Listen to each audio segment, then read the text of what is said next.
یہ ایک عبرتناک کہانی تھی جو نہ جانے کیوں میرے کانوں تک پہنچی تھی۔ اب اس کے بعد جب میں شکارپور سے اتنی دور نکل آیا تھا تو واپس وہاں جانا بالکل بے مقصد اور حماقت تھی۔ محمد گل صاحب جیسے اچھے لوگ مجھ جیسے ناکارہ آدمی کی وجہ سے کسی بدنامی کا شکار نہیں ہونے چاہیے۔ بہت اچھا گھرانہ تھا، وہ بڑے نیک دل اور نفیس لوگ تھے۔ میں جو کچھ کھو کر بیٹھا تھا وہ میں ہی جانتا تھا۔ بہرحال آگے بڑھتا رہا۔ میں نے بہت دور سے کوئی متحرک چیز دیکھی، غور کیا تو ایک بس تھی، گویا وہاں کوئی سڑک بھی ہو سکتی تھی۔ ممکن ہے وہ راستہ شکارپور سے ہی آ رہا ہو، کہیں نہ کہیں تو لے ہی جائے گا۔ چنانچہ میں اس سڑک کی جانب چل پڑا۔ فاصلہ بہت کافی تھا، لیکن جتنا فاصلہ طے کر چکا تھا اس کے بعد تھوڑا سا فاصلہ طے کرنا بہت زیادہ مشکل نہیں تھا۔ راستے میں میرے ذہن میں بار بار ناصر کا خیال آتا تھا کہ کیا ستم رسیدہ کہانی تھی، کیسی افسوسناک موت تھی اس معصوم بچے کی جو اپنے ہی ماں باپ کے ہاتھوں مارا گیا۔ ماں باپ کے لیے بھلا اس سے اذیت ناک بات اور کون سی ہو سکتی ہے۔ سڑک پر پہنچ گیا، پتلی سی سڑک پر، بڑی خوبصورت لگ رہی تھی۔ تھوڑی ہی دیر کے بعد دور سے ایک بس آتی ہوئی نظر آئی اور میں ہاتھ اٹھا کر کھڑا ہو گیا۔ بس میرے قریب آ کر رک گئی تو میں اس میں سوار ہو گیا۔ بیٹھنے کو جگہ بھی مل گئی تھی۔ میرے برابر ایک بزرگ بیٹھے ہوئے تھے، چھوٹا سا قد، خوبصورت لمبی داڑھی، عمر بھی 80-85 سے کم نہیں ہوگی۔ کنڈکٹر کو میں نے ٹکٹ کے پیسے دے دیے اور اس نے ٹکٹ میرے ہاتھ میں تھما دیا۔ بزرگ خاموش بیٹھے ہوئے تھے، پھر اچانک ہی انہوں نے بولنا شروع کر دیا۔ زندگی اللہ کی امانت ہوتی ہے اور زندگی میں جو الٹ پھیر آتے ہیں وہ انسان کی کہانی ہوتے ہیں۔ ہر امانت کی ایک کہانی ہوتی ہے اور یہی کہانی انسان کی الگ الگ شناخت کرتی ہے۔ اپنی کہانی پر خود ہی غور کرو تو قدرت کے نہ جانے کون کون سے راز منکشف ہوں گے۔ وہ تمہیں بتاتی ہے کہ دکھ اور زندگی کیسے گزاری جاتی ہے۔ کبھی خیال کے پیچھے نہ دوڑو بلکہ خیال کو عمل کا درجہ دینے کی کوشش کرو۔ وہ گردن جھکائے خود بخود باتیں کر رہے تھے، لیکن ان کی باتیں بڑی عجیب تھیں۔ یوں لگتا تھا جیسے وہ مجھ سے ہی مخاطب ہوں۔ وہ تو مجھ سے مخاطب نہ ہوئے، میں خود ہی ان سے بول پڑا۔ آپ نے فرمایا محترم کہ خیال کا تعاقب نہ کرو، اگر وہ خیال زندگی کا ایک حصہ بن جائے تو۔ بزرگ نے ابھی میری طرف نہیں دیکھا تھا، گردن جھکائے جھکائے بولے، وقت اپنی کہانی کو خود شروع کرتا ہے اور خود ہی اس کہانی کو ختم کرتا ہے۔ کوئی عمل اگر تم سے ممکن نہ ہو سکے تو پھر اسے وقت کے حوالے کر دو۔ کیا وہ خود اپنے راز منکشف کر دے گا؟ میں نے بزرگ کی بات پر غور کیا۔ وہ مجھ سے بالکل مخاطب نہیں ہو رہے تھے۔ میں نے انہیں مخاطب کر کے کہا، میری بات سنیے محترم، اور وہ اس طرح چونکے جیسے سوتے سوتے جاگ پڑے ہوں۔ میں آپ سے کچھ معلوم کرنا چاہتا ہوں۔ بزرگ سادہ سی نگاہوں سے میری صورت دیکھنے لگے، پھر انہوں نے کہا، میں بہرا ہوں بھائی، سماعت سے بالکل محروم ہو چکا ہوں۔ تم اگر کچھ کہہ رہے ہو تو میری سمجھ میں نہیں آئے گا، معافی چاہتا ہوں تم سے۔ انہوں نے اپنے سوکھے ہوئے ہاتھ جوڑ دیے اور میں نے ان کی کلائیاں پکڑ لیں۔ ارے یہ آپ کیا کر رہے ہیں؟ لیکن آپ جو کہہ رہے تھے وہ میرے لیے بڑا پر اثر تھا۔ میں آپ سے کیسے باتیں کروں؟ بزرگ خالی خالی نگاہوں سے مجھے دیکھتے رہے۔ کچھ عجیب سی باتیں تھیں، اب صبر کے علاوہ اور کیا کر سکتا تھا؟ خاموشی ہی اختیار کی اور یہ سوچنے لگا کہ یہ تو بڑا عجیب سا مسئلہ ہے، کیا کرنا چاہیے مجھے؟ بہرحال اب بھلا کر بھی کیا سکتا تھا؟ بس کا یہ سفر جاری رہا۔ بزرگ شاید سو گئے تھے۔ انہوں نے اپنا سر میرے کندھے سے ٹکا دیا، لیکن ان کی سانسیں بالکل نہیں سنائی دے رہی تھیں۔ میں بہرحال انہیں سنبھالے رہا۔ پھر بس کی آخری منزل آ گئی، مسافر اترنے لگے۔ میں نے بزرگ کو آہستہ سے جگانے کی کوشش کی اور ہلایا، لیکن وہ نہیں جاگے۔ مجھے ان کا جسم بالکل سرد محسوس ہوا تو میں گھبرا گیا، لیکن اسی وقت دو افراد بس میں داخل ہوئے۔ ایک ادھیڑ عمر تھا، دوسرا ایک جوان، تندرست اور توانا، لمبے قد و قامت کا مالک شخص تھا۔ انہوں نے مجھے بزرگ کے ساتھ دیکھا تو جلدی سے میرے پاس پہنچ گئے۔ اوہو رانا صاحب، آپ کو تکلیف ہوئی؟ آئیے آئیے، براہ کرم آئیے۔ سنیے تو صحیح، نہیں آپ نہیں سمجھتے، دادا میاں کی حالت بہتر نہیں ہے، بس آئیے براہ کرم، بعد میں بات ہوگی۔ لیکن جناب میں… رانا صاحب پلیز آپ آئیے، اس بار ادھیڑ عمر آدمی نے کہا۔ بہرحال میں نے بوڑھے کو بس سے اتارنے کی کوشش کی، میں ان کا ساتھ دیا۔ نیچے ایک کار موجود تھی۔ جب بوڑھے کو کار میں لٹا دیا گیا تو نوجوان شخص نے مجھ سے کہا، آپ براہ کرم میرے برابر بیٹھ جائیے، ڈیڈی دادا جان کو سنبھال لیں گے۔ مسٹر، آپ نے میری بات بالکل نہیں سنی، کمال کر رہے ہیں آپ، ان حالات میں آپ کی بات سنی جائے گی۔ آپ بیٹھ جائیے، ہم آپ کو قتل نہیں کرنے دیں گے، آپ بیٹھیے تو صحیح۔ میں بحالت مجبوری نوجوان کے ساتھ بیٹھ گیا۔ اس نے کار سٹارٹ کر کے آگے بڑھا دی۔ فاصلہ طے کرنے کے بعد کار ایک عمارت میں داخل ہوئی اور بوڑھے شخص کو اتار کر اندر لے جایا گیا۔ یہاں بھی میں ان لوگوں کی مدد کی تھی اور بزرگ کو اندر تک پہنچایا تھا۔ شاید ڈاکٹر کو فون کر دیا گیا تھا۔ وہ دونوں یعنی ادھیڑ عمر شخص اور نوجوان باہر نکل گئے اور میں کمرے میں تنہا بیٹھا ہوا تھا۔ اندر سے خواتین کی آوازیں سنائی دے رہی تھیں اور میں سوچ رہا تھا کہ یہ لوگ کسی بڑی غلط فہمی کا شکار ہیں۔ جہاں ہم لوگ پہنچے تھے وہ ایک اچھا خاصا شاندار شہر تھا اور میں اس کے بارے میں اچھی طرح جانتا تھا۔ بہرحال کون سا، میں یہاں ڈاکہ ڈالنے کے لیے آیا تھا۔ وہ لوگ اگر میرے بارے میں غلط فہمی کا شکار ہیں تو میں اب کیا کر سکتا ہوں؟ ڈاکٹر آ گیا، اس نے بزرگ کو ایک انجیکشن لگایا۔ ادھیڑ عمر شخص تو باہر نکل گیا تھا، نوجوان اندر ہی موجود تھا۔ ڈاکٹر چلا گیا تو نوجوان نے گردن جھٹکتے ہوئے کہا، یہ بھی ایک عجیب شوق ہے۔ دادا میاں نے پوری زندگی اسی شوق کی نظر کر دی، لیکن حقیقت یہ ہے کہ ان کا شوق بہت ہی دلچسپ ہے۔ اب یہ اور بات ہے کہ زندگی میں انہوں نے کچھ حاصل کیا یا نہیں۔ مجھے اجازت دیں گے جناب؟ میں نے سوال کیا۔ رانا صاحب، آپ عجیب آدمی ہیں، بلکہ میں تو سمجھتا ہوں کہ دادا جان کی طرح آپ بھی بے حد عجیب ہیں۔ دادا جان تو انتہائی ضدی ہیں، ہر عمل کرتے ہیں جس کی ان کی مرضی ہو، کوئی انہیں روکنے والا نہیں۔ لیکن میں ان کے شناسہ بھی ایسے ہی ہوں گے۔ آپ ذرا غور کیجئے، جب آپ بس میں داخل ہوئے تھے تب بھی میں نے آپ سے کہا تھا کہ براہ کرم آپ میری بات تو سن لیجئے، اور اس کے بعد سے میں بار بار آپ سے یہ بات کہتا رہا اور آپ میری بات ٹالتے رہے۔ کیا آپ اس انکشاف پر حیران نہیں ہوں گے کہ میں رانا صاحب نہیں ہوں، میرا نام گلشیر ہے، اور نہ ہی میں آپ کے دادا کو جانتا ہوں۔ ہم لوگ اتفاق سے برابر کی سیٹوں پر بیٹھے ہوئے تھے۔ دادا جان ایک بزرگ آدمی تھے، میرے کندھے سے سر ٹکا کر سو گئے اور میں نے باقی سفر انہیں نہیں جگایا۔ آپ مجھے اب یہاں تک لے آئیں تو براہ کرم میری بے عزتی کے بغیر مجھے یہاں سے باہر جانے کی اجازت دے دیں، چونکہ میں نے نہ ہی آپ کے گھر سے کوئی چیز چوری کی ہے، نہ دادا جان کی جیب سے رقم نکالی ہے، اور نہ ہی دھوکہ دے کر آپ کے گھر میں داخل ہونے کی کوشش کی ہے۔ سمجھ رہے ہیں نا آپ؟ نوجوان حیرت سے منہ پھاڑے میری صورت دیکھ رہا تھا، لیکن اسی وقت دروازے پر وہ عمر رسیدہ شخص اندر داخل ہوا۔ اس کے ہونٹوں پر ایک مسکراہٹ تھی۔ اس نے کہا، واہ، عموماً ایسی فلمی کہانیاں علم میں آ جاتی ہیں جن میں اس طرح کے دلچسپ واقعات ہوتے ہیں، لیکن میں تو پہلے ہی کہتا ہوں کہ ہر کہانی اپنے طور پر ایک حقیقت رکھتی ہے، اور یہ بھی ایک دلچسپ حقیقت ہے جو ہمارے ساتھ پیش آئی۔ لیکن جناب، اگر آپ رانا صاحب نہیں بھی ہیں اور گلشیر صاحب ہیں تو آخر اتنی بدحواسی کی کیا ضرورت ہے؟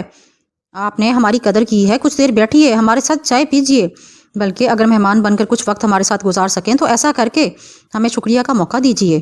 یہ صرف ظاہری بات چیت نہیں بلکہ ایک سچائی ہے۔ نوجوان بھی حیرت سے نکل آیا اور اس نے کہا، واقعی یہ ایک دلچسپ واقعہ ہے، اور جناب گلشیر صاحب، اگر آپ کو کوئی اہم کام نہیں ہے تو تھوڑا سا وقت تو ہمارے ساتھ گزاریے۔ آپ نے اگر ہم پر کوئی احسان نہیں کیا تو چلیں مان لیتے ہیں، اگر ہم آپ کو یہ دعوت دے کر آپ پر بڑا احسان نہیں کر رہے۔ ہاں، اگر آپ کو یہاں کوئی ضروری کام نہ ہو تو میں نے ایک لمحے کے لیے سوچا اور میرے ہونٹوں پر مسکراہٹ پھیل گئی۔ میں نے تو آج کل ایسی ہی زندگی گزارنے پر مجبور ہو گیا تھا، چنانچہ بھلا اس دعوت سے کون انکار کر سکتا تھا؟ پھر ان سب کا تعارف ہوا۔ ادھیڑ عمر شخص کا نام امتیاز علی اور نوجوان کا نام شہباز علی، اور بزرگ ان لوگوں یعنی ان کا نام امتیاز علی کے والد اور شہباز علی کے دادا جان تھے۔ بعد میں شہباز علی نے مجھے بزرگ کے بارے میں یعنی دادا جان کے بارے میں بتاتے ہوئے کہا، دادا جان ایک بہترین زندگی گزار چکے ہیں۔ اپنی اس زندگی میں انہوں نے جو کچھ بھی کیا ہے وہ ایک الگ عمل ہے، لیکن حقیقت یہ ہے کہ ہماری کوئی بہت بڑی خاندانی جائیداد نہیں تھی۔ یہ دولت اور پرسکون ماحول دادا جان کی ہی محنت کا نتیجہ ہے۔ بس آپ یہ سمجھ لیجئے کہ انہوں نے ہمارے لیے ایک مستقبل تعمیر کر دیا ہے، اور ہم اس سے بھرپور فائدہ حاصل کر رہے ہیں۔ اللہ کے فضل و کرم سے بہت اچھا کاروبار ہے اور زندگی بڑے سکون سے گزر رہی ہے۔ بڑی خوشی کی بات ہے، اسی لیے آپ لوگ بڑے لوگ ہیں، ورنہ اتنی چھوٹی چھوٹی باتوں پر کوئی کسی کو اتنی اہمیت نہیں دیتا۔ آپ کا نام تو پتہ چل گیا ہے گلشیر صاحب، لیکن باقی تفصیلات بالکل علم میں نہیں ہیں۔ معافی چاہتا ہوں، میرے اندر کچھ بری عادتیں ہیں، مثلاً یہ کہ اگر کسی کو دوست بناتا ہوں تو دل یہ چاہتا ہے کہ وہ اپنے آپ کو میرے لیے ایک کھلی کتاب بنا دے، اور میں خود بھی یہی تمام حقیقتیں اسے بتا دیتا ہوں۔ بس یوں سمجھ لیں میری طرف سے دوستی کا اظہار یہی ہے۔ میں مسکرا دیا۔ میں نے کہا، اب تو آپ نے مجھے یہ موقع دے دیا ہے شہباز کہ آپ کے ساتھ کچھ وقت گزارا جائے، چنانچہ میں ضرور آپ کو اپنے بارے میں تفصیل بتاؤں گا۔ ابتدائی تفصیل یہ ہے کہ بے سہارا مارا پھر رہا ہوں، دنیا میں کوئی عزیز کوئی رشتہ دار نہیں ہے، لاوارث زندگی گزار رہا ہوں، کچھ عجیب و غریب واقعات کا شکار ہوں، اور بس آپ یہی سمجھ لیں کہ ہر شخص اپنے آپ کو عجیب و غریب واقعات اور حادثات کا شکار سمجھتا ہے۔ میں بھی انہی میں سے ایک ہوں، لیکن بات ذرا تھوڑی سی بری ہوئی ہے۔ آپ سنیں گے تو یا تو اسے ایک دلچسپ کہانی سمجھیں گے یا سوچیں گے کہ اپنے آپ کو دلچسپ بنانے کے لیے میں نے یہ کہانی گھڑ کر آپ کو سنائی ہے، اور اگر یقین کر لیں گے تو حیران ہو جائیں گے۔ آپ کے چہرے سے مجھے یہی اندازہ ہوتا تھا کہ آپ ضرور کسی ایسی اندرونی الجھن کا شکار ہیں جس کا حل آپ کو نہیں مل سکا، لیکن میں آپ کو بتاؤں گلشیر کہ اگر الجھن ہے تو اس کا حل بھی موجود ہے۔ خیر چھوڑیے، آپ میرے بہت اچھے دوست ثابت ہو سکتے ہیں، اور وہ جو کہتے ہیں نا کہ کچھ شخصیتیں قدرتی طور پر پسند آتی ہیں اور دل ان سے لگ جاتا ہے، تو جناب میری تو یہی کیفیت ہے۔ اب آپ مجھے کسی حد تک برداشت کر لیتے ہیں، یہ آپ پر منحصر ہے۔ میں ہنسنے لگا تھا۔ بہرحال اس کے بعد اس گھر میں مجھے ایک بہترین پناہ گاہ مل گئی۔ فراخ دل اور کشادہ ذہن کے لوگ تھے۔ گھر کے فرد کی حیثیت سے ہی انہوں نے مجھے قبول کر لیا تھا، اور یہ جاننے کے بعد کہ میری زندگی کا کوئی مشن نہیں ہے، کوئی مقصد نہیں ہے، خود امتیاز علی صاحب نے مجھ سے درخواست کی تھی کہ میں ان کے ساتھ ہی رہوں۔ انہوں نے بڑی محبت سے کہا تھا، دیکھو بیٹے، بات اصل میں یہ ہے کہ صرف سوچنے کا فرق ہوتا ہے، ورنہ اللہ تعالیٰ نے تو انسان کو انسان کا مقروض رکھا، بلکہ اپنا مقروض رکھا ہے۔ اس کا حکم ہے کہ اگر اس کے کسی بندے کو کسی ایسی کیفیت میں دیکھو جو اس کے لیے دکھ دینے والی ہو اور تم اس کے دکھ کا مداوع کر سکو تو اس سے گریز نہ کرو، اور بے شک وہی اس قابل بناتا بھی ہے کہ آپ اس کے احکامات کی پیروی کریں۔ ہم بھلا تمہیں کیا دے سکتے ہیں؟ ہماری اپنی حیثیت اور اوقات ہی کیا ہے؟ ہاں، ایک چھوٹا سا کام ہمارے لیے مشکل نہیں ہوگا، اور وہ ہے تم سے محبت، تم سے پیار۔ جہاں تک دو روٹیوں کا معاملہ ہے تو میاں یوں تو اتنا سمجھو، تو کوئی بھی چیز تمہاری اپنی نہیں، دینے والا تمہیں دیتا ہے، اور یہ اس کی بڑائی ہے کہ وہ تمہارے نام سے دیتا ہے، اور لوگ یہ سمجھتے ہیں کہ میں نے یہ کیا، میں نے وہ کیا۔ جو کرنے والا ہے وہ تو کوئی اور ہی ہے۔ اتنی ساری باتیں کرنے کا مقصد یہ ہے کہ تم اطمینان سے یہاں رہو۔ شہباز کے ہم عمر ہو، ہم تمہیں دوسرا بیٹا سمجھ لیں گے۔ اگر ہمارا دیا نہ کھانا ہو چاہو تو اللہ کے فضل و کرم سے کافی بڑا کاروبار ہے، اس کا کوئی حصہ سنبھال لو، ایک چھوٹی موٹی سی ذمہ داری قبول کر لو، سب کچھ ٹھیک ہو جائے گا۔ اپنے اندر اعتماد بھی محسوس کرو۔ سمجھ رہے ہو نا میری بات؟ جی انکل۔ بس تو پھر کچھ سوچنا، تھوڑی دن سے آرام سے گزارو، اس کے بعد پھر یہ پورشن بھی سنبھال لیں گے، کسی قسم کی فکر نہ کرنا۔ بڑی تقدیر ہوتی ہے اس شخص کی جس کا واسطہ اچھے لوگوں سے پڑ جائے۔ یہی کیفیت تھی۔ بہرحال میں اور شہباز بہت اچھے دوست بن گئے۔ شہباز ایک خوبصورت نوجوان تھا، اور اس کی فطرت کے بارے میں مجھے بعد میں ہی اندازہ ہوا کہ اس کا گول چہرہ اور نیلی آنکھیں بہت ہی دلکش تھیں۔ وہ خطرناک سے خطرناک لمحات کو اپنے لیے ایک بہترین مشغلہ سمجھتا تھا۔ قدرت نے اس میں ذہانت، چالاکی، پھرتی اور جسمانی قوت کے اوصاف کوٹ کوٹ کر بھر دیے تھے۔ بعد میں مجھے اس کی زندگی کے بارے میں تفصیلات معلوم ہوئی۔ اس کی زندگی حادثات اور خوفناک واقعات سے بھری تھی۔ اسے موت کی آنکھوں میں آنکھیں ڈال کر مسکرانے میں بہت مزہ آتا تھا۔ دہشت اور خوف کے جذبات اس کے ضمیر میں شامل ہی نہیں تھے۔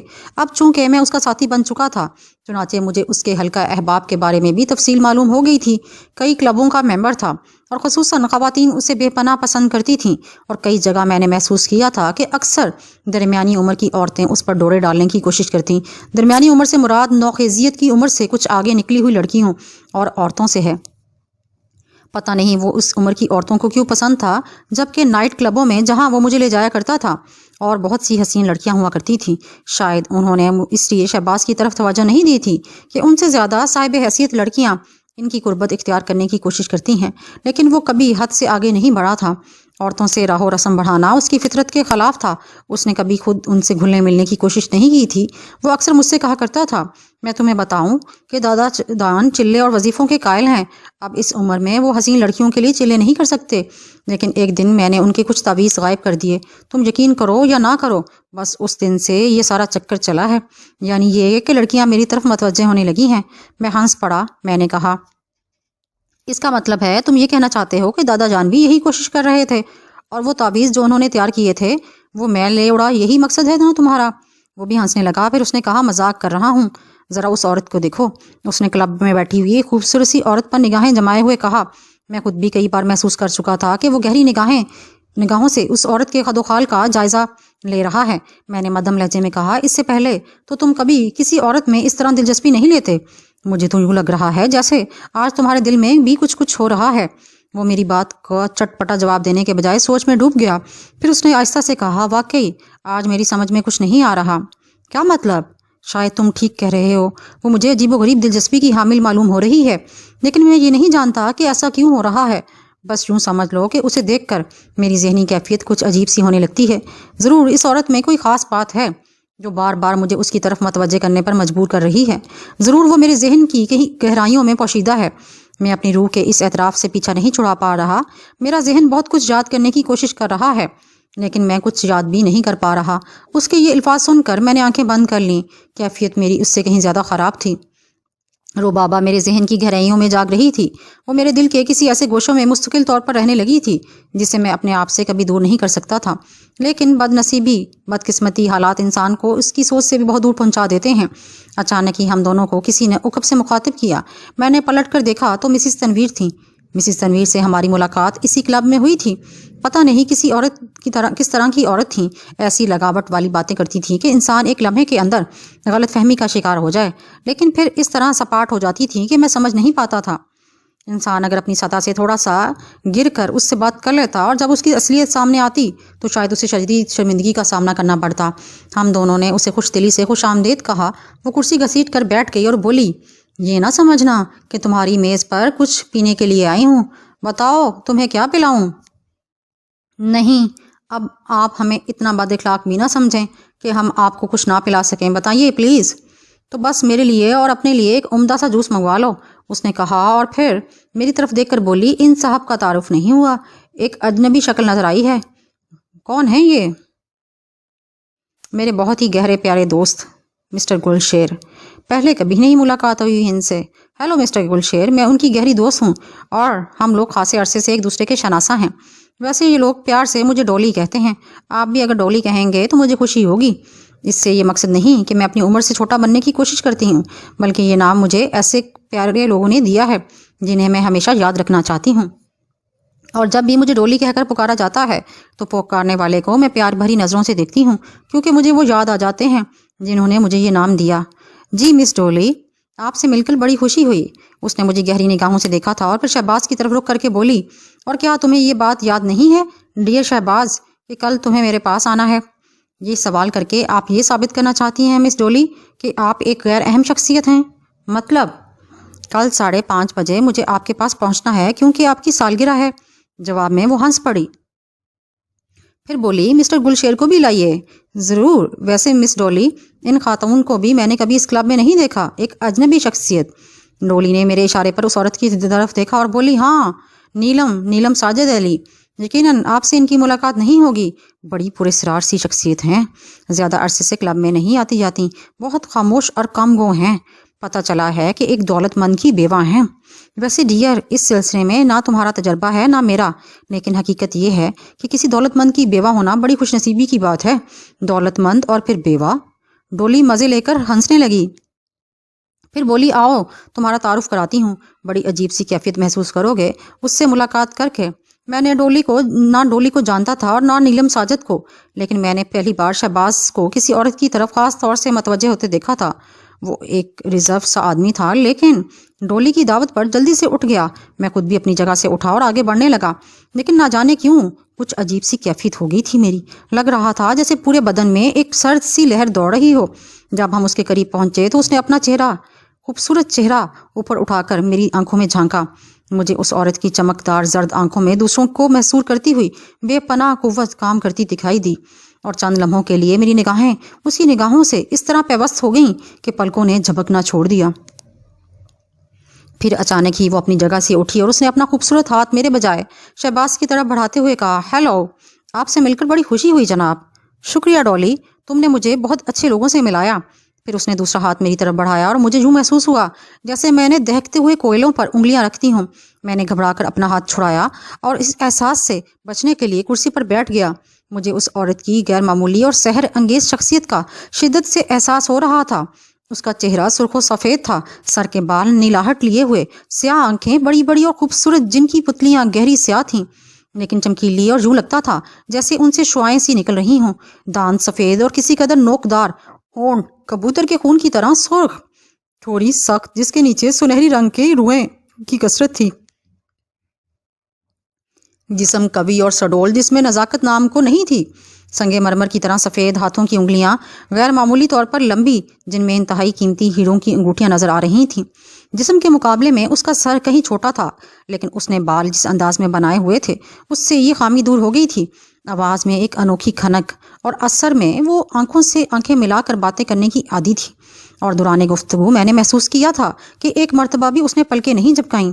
اس کی نگاہیں نہ جانے کیوں شہباز کے چہرے پر جمی ہوئی تھیں، اور مجھے یوں لگ رہا تھا جیسے شہباز اس عورت کی نظروں کا شکار ہو کر پتھرا گیا ہو۔ بہرحال سمجھ میں نہیں آ رہا تھا کہ یہ کیا شخصیت ہے۔ پھر اس نے اچانک ہی اس عورت نے شہباز کی طرف سے آنکھیں ہٹائیں اور ڈولی کی طرف دیکھ کر بولی، تمہارے دوست ہمیشہ معیاری ہوتے ہیں، واقعی میں ان دونوں سے مل کر بہت متاثر ہوئی۔ جی کہیے، کیا مشاغل ہیں آپ کے؟ پھر وہ ہم دونوں کی طرف متوجہ ہوئی اور ہم اس کی طرف دیکھنے لگے۔ تھوڑی دیر کے بعد ساری اجنبیت دور ہو گئی، یوں لگا جیسے کوئی طلسم ٹوٹ گیا ہو۔ اس کی گفتگو بہت اچھی تھی۔ کچھ دیر پہلے کا جو تاثر ہمارے ذہن پر قائم ہو رہا تھا اس میں کچھ کمی واقع ہو گئی تھی۔ شہباز کی کیفیت تو خیر میں نہیں سمجھا تھا، اور اب بھی اس کے بارے میں یہی سوچ رہا تھا کہ ہو نہ ہو اس کی شخصیت ضرور کوئی ایسی پراسرار کیفیت چھپی ہوئی ہے جو ذہنوں کو عجیب سے احساس کا شکار کرتی ہے۔ کافی دیر تک وہ ہمارے ساتھ رہی، پھر بولی، اچھا اب مجھے اجازت دیجیے۔ ہاں ڈولی، کل تو تم سے ملاقات ہو ہی رہی ہے۔ شکریہ مجھے یاد رکھنے کا، میں تو سمجھی تھی کہ مجھے دوبارہ اس بات کی یاد دہانی کرانی پڑے گی۔ وہ آہستہ سے ہنسی، پھر بولی، اجازت میرے پاس اتنا ہی وقت ہوتا ہے، آپ لوگوں سے بھی کل ضرور ملاقات ہوگی۔ اوکے ڈولی، میں چلتی ہوں۔ پھر وہ پراسرار قدم اٹھاتی ہوئی چل پڑی اور ہم دونوں خاموشی سے اسے جاتے ہوئے دیکھتے رہے۔ کچھ دیر کے بعد وہ نگاہوں سے اوجھل ہو گئی، لیکن میں نے ڈولی کے چہرے پر کسی گہری سوچ کے آثار دیکھے تھے۔ یوں لگ رہا تھا جیسے وہ کسی اندرونی کشمکش کا شکار ہو۔ ہم دونوں کی کیفیت بھی اس سے کچھ مختلف نہیں تھی۔ آخر کار مجھے ڈولی سے اس سلسلے میں بات کرنی ہی پڑی۔ میں نے اس سے کہا، کیا بات ہے ڈیئر ڈولی، تم ایک دم سنجیدہ سی ہو گئی ہو۔ ڈولی نے پرخیال نگاہوں سے ہم دونوں کو دیکھا، پھر بولی، ایک بات بتاؤں، کیا تمہیں روحوں سے کوئی دلچسپی ہے؟ ہم دونوں ہی چونک پڑے۔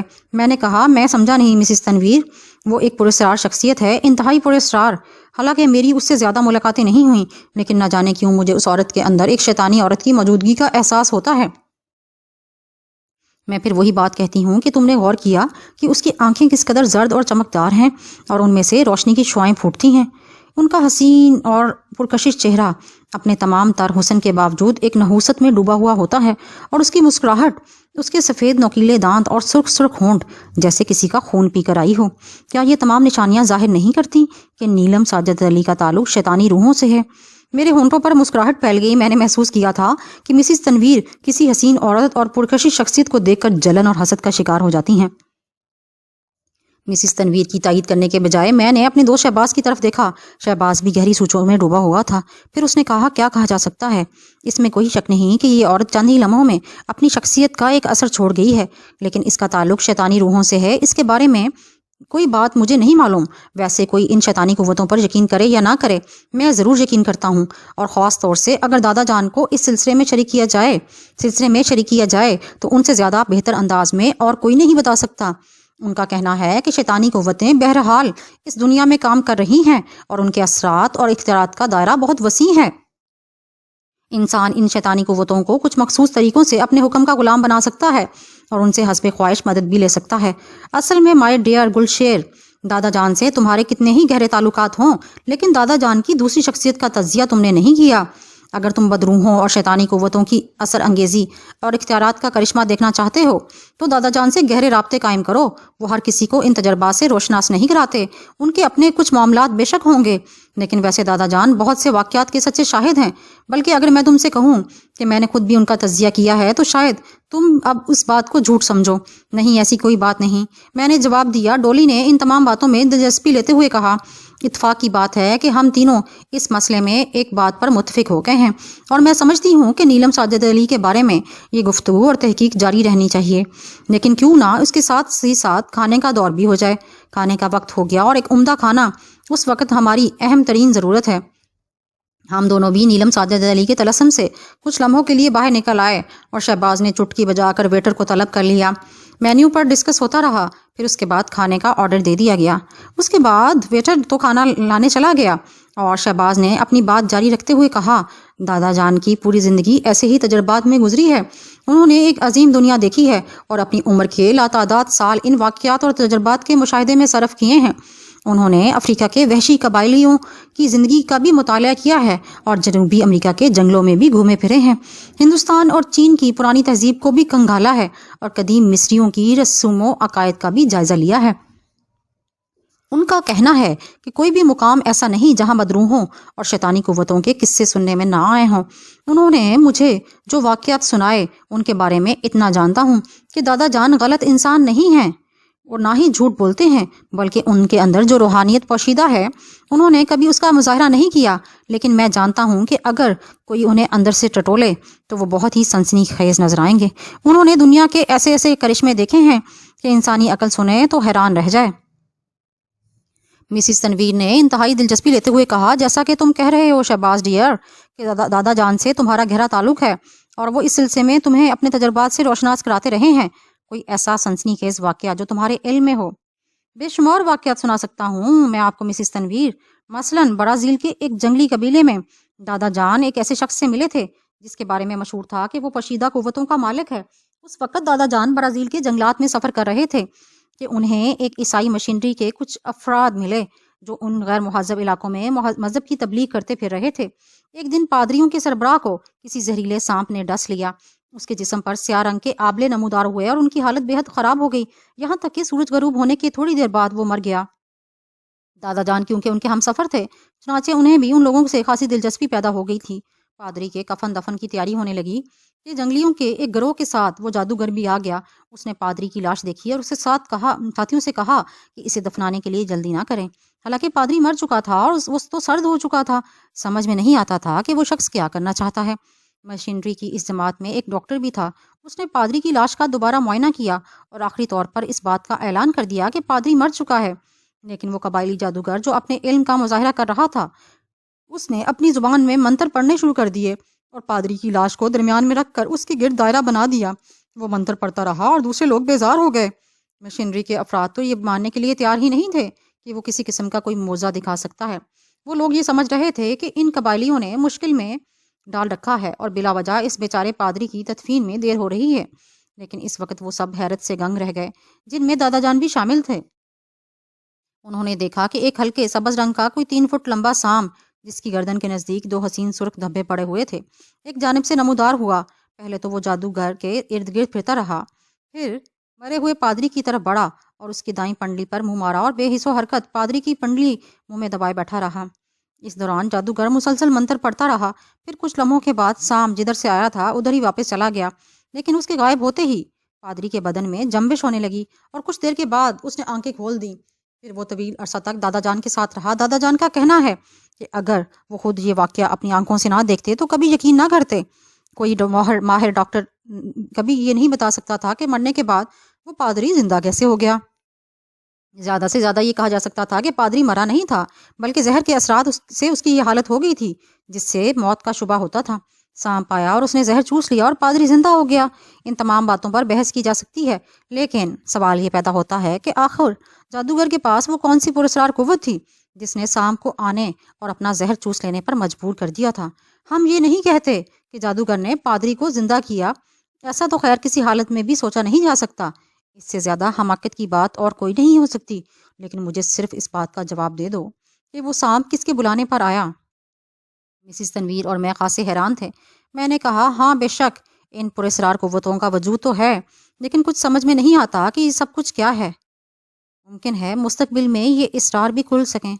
خیر یہ باتیں تو اپنی جگہ ہیں، سوال یہ پیدا ہوتا ہے کہ ہم اس عورت کے بارے میں کیا کریں؟ اس نے کل ہمیں اپنے گھر آنے کی دعوت دے دی ہے، تو اس میں پریشانی کی کون سی بات ہے؟ ہمیں وہ ملی، ہمارا کوئی براہ راست مسئلہ تو اس سے ہے نہیں۔ آخر کیا ضرورت ہے اس کے بارے میں معلومات حاصل کرنے کی؟ وہ کلب میں آتی ہے، لوگوں سے اگر اچھے انداز میں ملتی ہے تو ملتی رہے، اس کی سالگرہ میں جا کر دیکھ لیں گے کیا صورتحال ہوتی ہے۔ تو میرا مطلب کہنے کا یہ ہے کہ ہم بہت زیادہ الجھن میں پڑنے کی ضرورت کیا ہے؟ اس سے کسی کو کوئی نقصان نہیں پہنچتا۔ کون کہہ سکتا ہے کہ اس نے کسی کا کیا نقصان پہنچایا ہے؟ شہباز نے پرخیال لہجے میں کہا۔ فرض کرو اگر اس نے کسی کو نقصان پہنچایا بھی ہے تو کم از کم وہ ہمارے علم میں تو نہیں، ہم تو اس کے بارے میں کچھ بھی نہیں جانتے۔ ہاں اگر وہ کسی کو کوئی نقصان پہنچایا ہے اپنی ان شیطانی قوتوں سے تو پھر دیکھنا پڑے گا۔ ہم لوگ خاموش ہو کر سوچ میں ڈوب گئے۔ اتنی دیر میں ویٹر نے ہمارے سامنے کھانا لگانا شروع کر دیا اور ہم لوگ کھانے میں مصروف ہو گئے۔ پھر کھانے سے فراغت حاصل ہو گئی تھی۔ نیلم سعادت علی کی شخصیت کے پراسراریت پر کھانے کے بعد کوئی گفتگو نہیں ہوئی تھی، لیکن جب ہم لوگ اپنی جگہ سے اٹھے تو پھر ڈولی نے کہا، تو پھر کل کا کیا پروگرام ہے؟ وہ اپنی سالگرہ میں ہمیں دعوت دے گئی تھی، کیا خیال ہے؟ چلیں گے؟ ضرور چلیں گے۔ تو پھر مجھے بھی اپنے اسی پتے پر آ کر لے جانا، تینوں ایک ساتھ ہی چلیں گے، ٹھیک ہے نا؟ ضرور مسز تنویر، آپ کو بھلا کون نظر انداز کر سکتا ہے؟ شہباز نے مسکراتے ہوئے کہا۔ جب ہم واپس اپنے ٹھکانے کی جانب پلٹ رہے تھے تو شہباز بولا، اس میں کوئی شک نہیں کہ اس عورت نے جھیل کی سطح پر پتھر پھینک دیا ہے۔ کس عورت نے؟ میں چونک پڑا۔ میں نیلم سعادت علی کی بات کر رہا ہوں۔ میں بھی اتفاق سے اسی کے بارے میں سوچ رہا ہوں، اور مزید یہ بھی سوچ رہا ہوں کہ دادا جان کے اس رجحان کا مجھے صحیح طور پر اندازہ نہیں تھا۔ اصل میں دادا جان کسی کو اپنا شریک کار نہیں بناتے، مجھ سے بے پناہ محبت کرتے ہیں، لیکن انہوں نے اپنا قطعی ذاتی معاملات سے مجھے ہمیشہ لاتعلق رکھا، اور اس کی وجہ وہ یہ کہتے ہیں کہ یہ پراسرار عمل اور اس کے پراسرار کھیل عموماً جان لیوا ثابت ہوتے ہیں، اور ایسے جھگڑے میں پڑنے کے لیے انسان کو پاس بہت زیادہ قوت اور اس کو بہت زیادہ وقت چاہیے، جبکہ بقول ان کے میں نے تو ابھی زندگی کا آغاز کیا ہے۔ بذات خود تمہیں ان معاملات سے کوئی دلچسپی ہے شہباز؟ میں نے سوال کیا۔ بہت زیادہ، شہباز بولا، اور میرے دل میں ایک ہوک سی اٹھی۔ میں نے سوچا کہ کیوں نہ شہباز کو ربابہ کے سلسلے میں اپنا رازدار بناؤں اور اسے کہوں کہ کیا کوئی ایسی ترکیب ہو سکتی ہے جس سے ربابہ کا راز کھل کر سامنے آ سکے، لیکن پھر میں نے خود کو سمجھاتے ہوئے کہا کہ یہ جلد بازی ہوگی، بہتر ہے کہ انتظار کر لیا جائے۔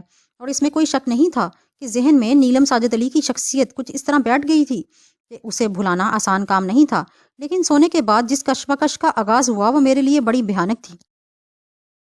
خواب ہی کا عالم تھا، اس میں ہر چیز موجود تھی جو میں نے پہلے دیکھ چکا تھا، سوائے اس بند کھڑکی کے جو عالم خواب میں کھلی تھی، اور ہوا کے کچھ ٹھنڈے جھونکے اندر آئے تھے۔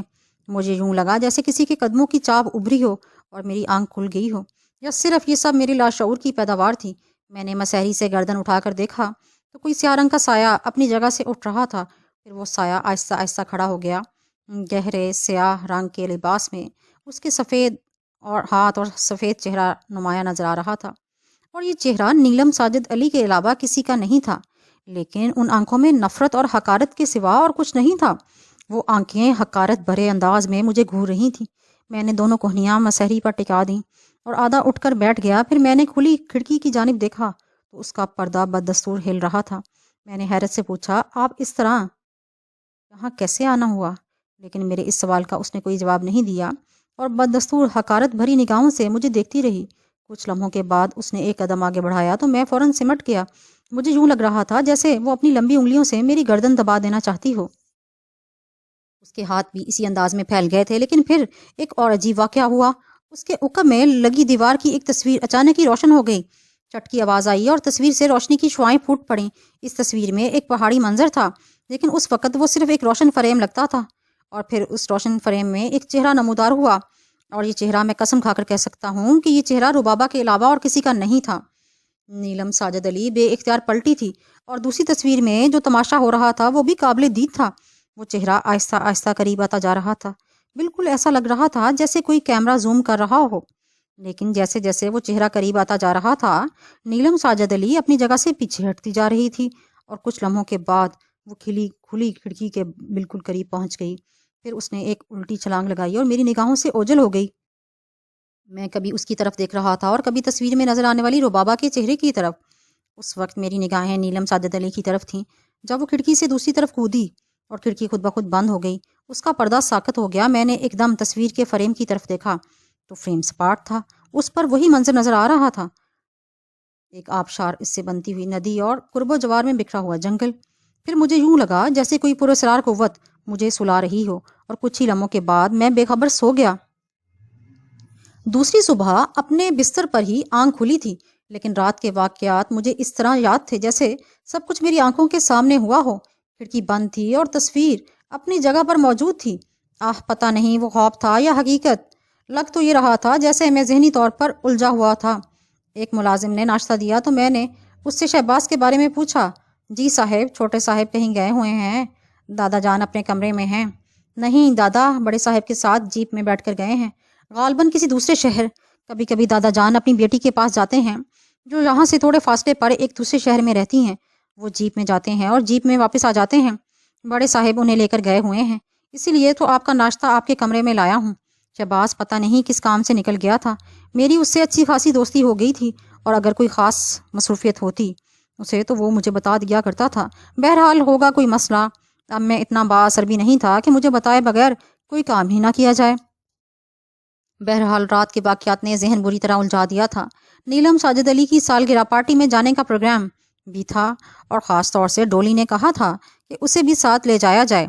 بہرحال دوپہر کے کھانے پر شہباز واپس آ گیا، خود میرے کمرے میں پہنچا تھا اور کہا تھا، سوری یار، تمہیں بتائے بغیر چلا گیا، اصل میں ڈیڈی نے کچھ کام میرے سپرد کر دیے تھے۔ بور تو نہیں ہوئے تم؟ ارے نہیں، ظاہر ہے کام تو کام ہی ہوتے ہیں۔ یاد رکھنا آج شام کی محفل ذرا مزیدار ہوگی، خاص طور سے ایسی شکل میں کہ ہم شیطانی روح سے ملنے جا رہے ہیں۔ ویسے اس عورت کی کلب میں آمد ایک سنسنی خیز اضافہ ہوگی۔ آج دیکھو کون کون وہاں ملتا ہے، اور کوئی خاص بات؟ میں نے ایک لمحے کے لیے چاہا کہ وہ خاص بات جو رات کو ہو چکی ہے شہباز کو بتا دوں، لیکن نہ جانے کیوں میرے منہ پر تالا لگ گیا۔ اندر ہی سے کسی نے مجھ سے کہا تھا کہ کچھ معاملات ایسے بھی ہونے چاہیے جنہیں صرف اپنی ذات تک محدود رکھا جائے، اور میں نے اپنی زبان بند رکھی۔ شہباز ہر طرح سے میرا ساتھ دے رہا تھا۔ شام کے پروگرام میں جانے کے لیے اس نے میرے لباس بھی مجھے بھیجا تھا، اور اس کے بعد وہ مجھے ساتھ لے کر بازار بھی گیا تھا۔ دیکھو، جب دوستی ہو گئی ہے تو کسی قسم کا کوئی تکلف نہیں ہونا چاہیے۔ میرا مطلب یہ ہے کہ ہم اس کے شایان شان تحفہ خریدیں گے۔ ویسے تو وہ عورت مجھے شیطان زادی معلوم ہوتی ہے، لیکن کوئی فرق نہیں پڑتا، تھوڑی بہت دوستی ایسی عورتوں سے بھی ہونی چاہیے۔ میں نے بہرحال اس کی پیشکش پر اعتراض نہیں کیا تھا، اور آخرکار ہم مقررہ وقت پر گھر سے نکل آئے، اور تھوڑی دیر کے بعد شہباز ایک ایسی جگہ پر پہنچا جو ایک چھوٹے سے خوشنما بنگلے پر مشتمل تھی۔ یہ مسز تنویر کا مکان تھا، بہت ہی حسین مکان تھا، بہت خوبصورت، ایک بڑا خوبصورت گھر اور آس پاس ملازمین کا مجمع تھا۔